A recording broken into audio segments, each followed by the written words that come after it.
This video is section 7.6, and this is part 1 of linear programming. Now, before we get into the math, I want to just talk about some vocabulary. First off, what is linear programming? Linear programming is a method of solving problems when something has to be maximized or minimized. Linear programming is used a lot in the business world when you're trying to find the number of things to make to maximize your profit or to minimize your cost and things like that. So linear programming is probably one of the most useful tools used outside of the math class. It's used in business all the time. Now, today we're going to be referring to two things. The objective function, that's going to be the expression describing the quantity that we want to maximize or minimize. This is going to be listed as a z equals equation, and then after that you'll see it'll have x's and y's, and we'll see some examples of them in a minute. The other one is the constraint function. Now the constraint function is going to be the restrictions on our objective function. So what restrictions do we have to follow?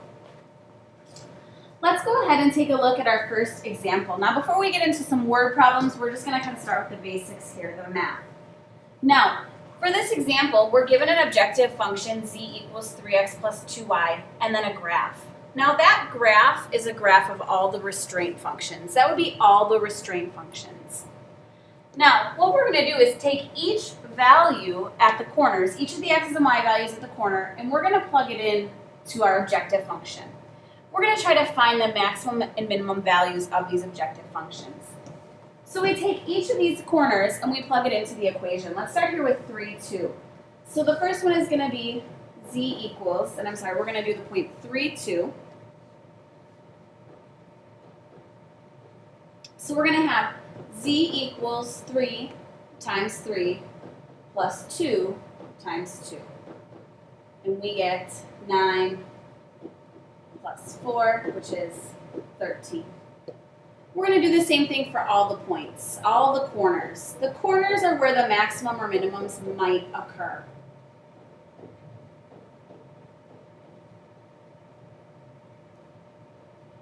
So we get 12 plus 20, which is 32. We'll keep going, 5, 12.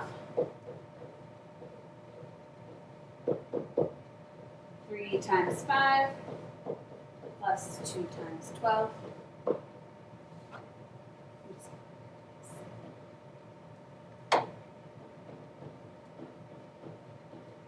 And we get 15 plus 24, 39. 8, 6.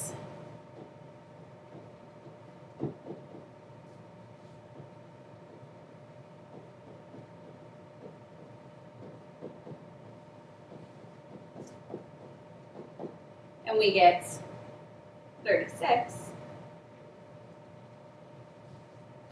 And then finally 7, 4.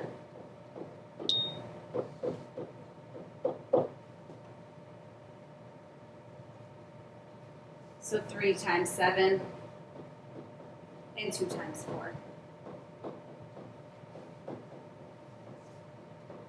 We get 29. So now if we take a look, we want to know the maximum value of the objective. So the maximum value for the objective would be, if we look down the list, 39. So the maximum we're going to get out of this objective is 39. The minimum, the least we're going to get is 13. And to find that, we took each of the corners, the vertices of the restriction graph, and we plugged them in and check to see which ones gave us the maximum and the minimum. What I want you to do right now is pause the video, and I want you to try this one. So see if you can find the minimum and the maximum the minimum and the maximum values. All right, so hopefully you came up with 0 being the minimum and 405 being the maximum values.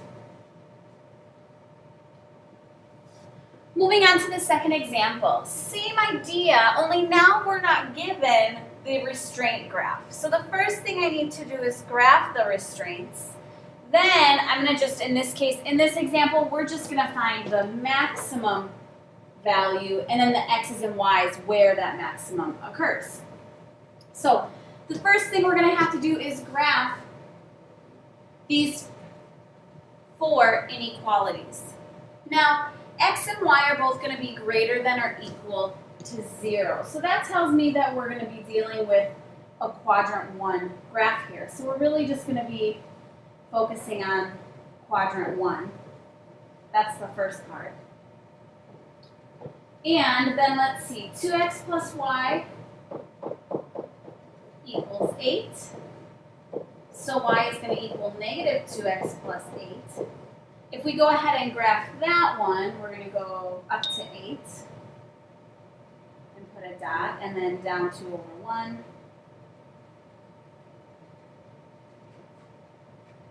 And that's going to be a solid line. If I want to test 0, 0, I'm going to get 0 less than or equal to 8, which is a true answer. So right now, we know we're going to be shading this one below. 2x plus 3y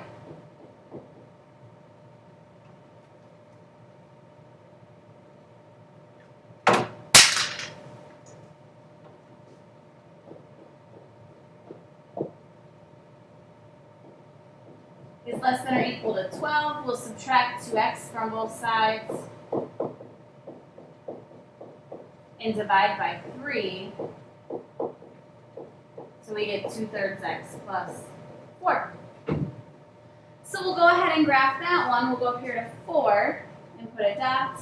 And we're going to go down 2 and over 3, down 2 over 3. And we get this line here.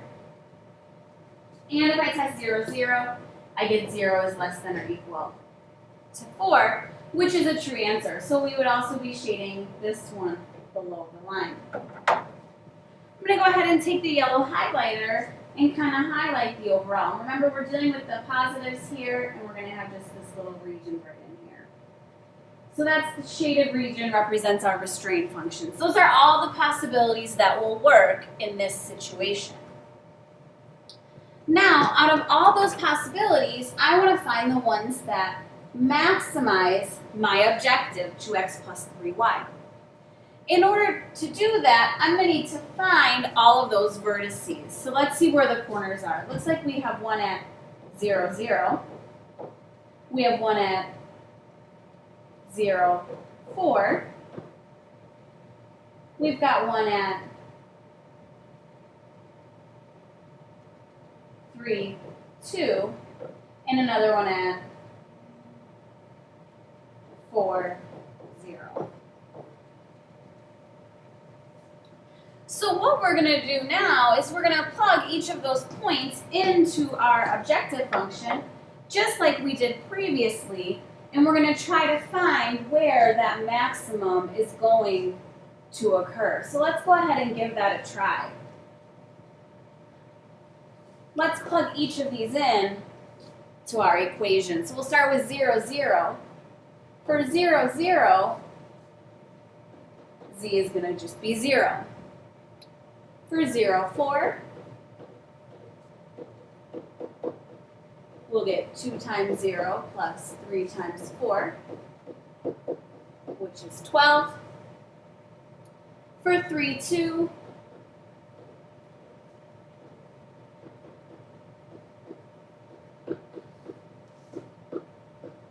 we get 6 plus 6, which is also 12. And lastly, for 4, 0,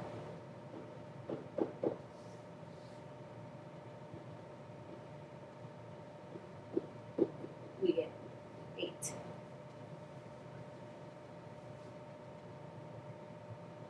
Now it looks like we have 2 choices here that will maximize our function. So our maximum occurs, our maximum value,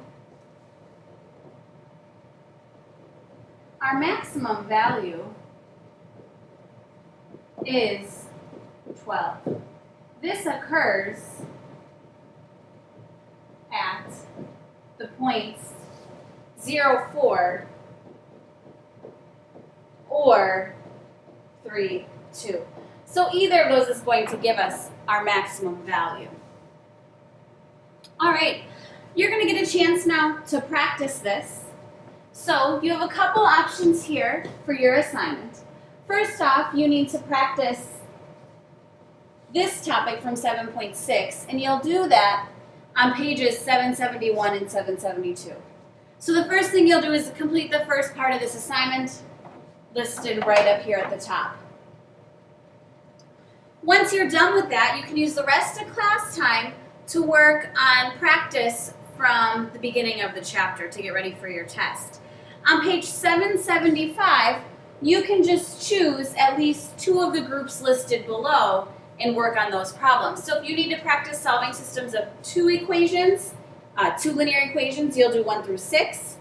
If you need to practice solving systems of 3 equations, you should try 7, 8, 22. If you need to solve systems of 2 equations that are nonlinear, you'll do 9 through 12 and 23. And finally, if you need practice with word problems of 2 equations, you'll want to work on 17 to 21. And again, you'll need to pick 2 groups of those equations. And then I will see you in class tomorrow.